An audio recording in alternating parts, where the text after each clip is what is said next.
Pucha, esto son como las indicaciones que habrían que leerlas. Acá está la tablita. Y partemos acá. Primero se sabe que tiene que ser topología aislada, entonces un flyback y lo puse el genérico. Y hay que recordar las relaciones que tenemos acá.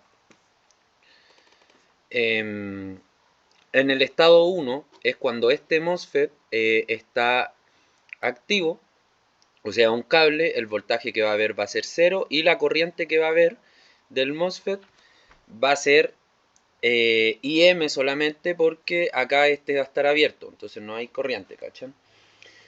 Y la corriente de IS2 obviamente va a ser 0 y el voltaje que va a haber en este va a ser igual a B2 subida menos B. Y con la transformada, o sea, con la relación, llegamos a que es menos NG por B. Menos B, perdón. Para el estado 2, tenemos que este MOSFET está abierto, entonces la corriente IS1 va a ser 0. Y al estar abierto tenemos la subida del gate menos la bajada del LM, que lo tenemos acá. Pero ¿cuál es el voltaje de BM? Es menos, va a ser menos el voltaje de BM, pero ¿cuánto esto es? Menos B partido en N.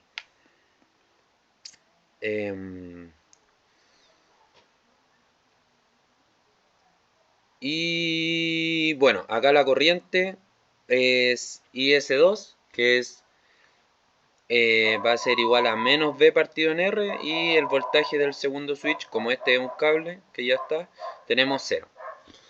Ya, para ver el caso de mayor demanda tenemos la potencia 120, el voltaje 24, la corriente se calcula aquí mismo de 5 amperes y la resistencia es de 4,8 y el ciclo de trabajo es de 0,025. El profe nos va a preguntar de dónde viene y le decimos que lo completamos más adelante acá.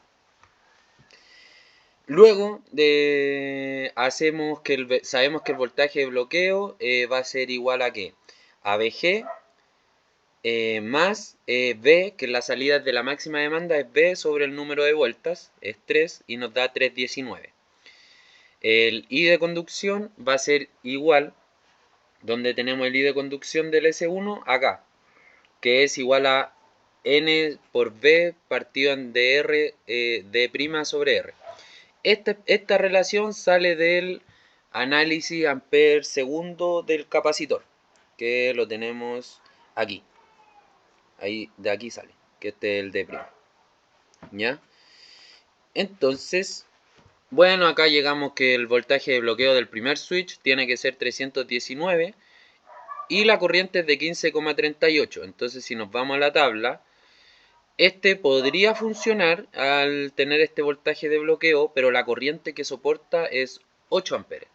Entonces ahí nos complica. Por eso pusimos dos MOSFET en paralelo, para que aquí la corriente se divida equitativamente y ahí ya se podría cumplir.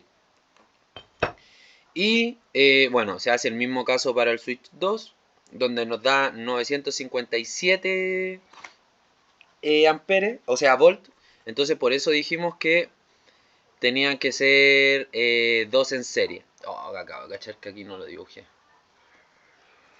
Ya, aparte dice se utiliza el condensador cerámico 2 y el transformador de la tabla. El condensador cerámico 2 era por este voltaje de 25, ya que tenía que soportar el voltaje que entraba y el máximo era 24. O sea, aquí era 24. Entonces, ya teniendo la topología, se hacen los dos estados, se sacan las ecuaciones, donde tenemos que VG, BLM va a ser menos B sobre 3, acá con la relación, IC es la corriente del capacitor, que es menos BR, y en el otro estado es IM, que es la que está entrando por acá sobre la relación de transformación, menos el B partido en R. Ya, aquí dice, bueno, hay que mencionar, si es que pregunta, la aproximación de bajo Ripple, realizando el balance vol segundos de la inductancia y el balance ampere, llegamos a esta ecuación, que es 3D sobre 1 menos D, que es la función de transferencia, y la matriz, o sea, y la corriente, el valor medio de la corriente magnetizante. Entonces acá hicimos una tablita donde tenemos la carga, las 4 tipos de carga, y calculamos las resistencias para cada carga y calculamos el ciclo de trabajo para cada carga. Una vez que está acá el ciclo de trabajo, podemos obtener las gráficas, que esto es solamente dividido en L, que es el de la magnetizante, y del Q1 sabemos que va a haber voltaje en la posición 2, ¿cierto? Entonces por eso está acá. Y este, como es el negado, es en la posición 1 y es negativo. Esta tabla de valores es solamente para expresar cuánto es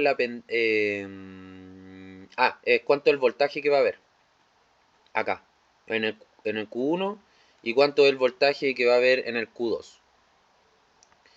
Luego, y ahí ya tenemos la respuesta 1 y la respuesta 2, y la respuesta 3, que eso era como lo más mecánico posible.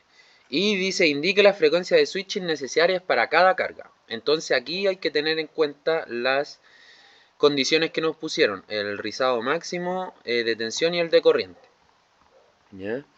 Entonces, acá dice, considerando las expresiones, dice que el rizado de la corriente tiene que ser menor al 0,03% del valor medio de la corriente magnetizante. ¿Y cuál es ese valor medio? Lo calculamos arriba, porque es 3B partido en D' por R. Y aparte, el ripple del BC tiene que ser menor a 0,1 a 1 milivolt. Y se hace para cada carga. Se reemplaza esta expresión, que es VG por D por TS partido en L. Es esto. Ojo que la L es la LM, por eso es 0,8 por 10 a la menos 3. Que ese dato se da aquí en la tablita. Y esto tiene que ser menor a ¿qué? A 0,0 al 0,3%, 0,03% de esta expresión con la carga 1. Que la carga 1, como sabemos, tiene el voltaje 24 y la resistencia de 4,8 ohm. Entonces acá te da y nos da que el TS es menor o igual a este. Pero también se tiene que cumplir la segunda condición, que el rizado del voltaje tiene que ser menor a un milivolt, perdón. Ya, y acá tenemos estas dos inecuaciones y sabemos que como son las dos menores y se tienen que cumplir ambas, el TS tiene que ser menor al menor de estos dos números, porque es el primero. Y la frecuencia de switching es 1 sobre el TS y ahí ya la obtenemos.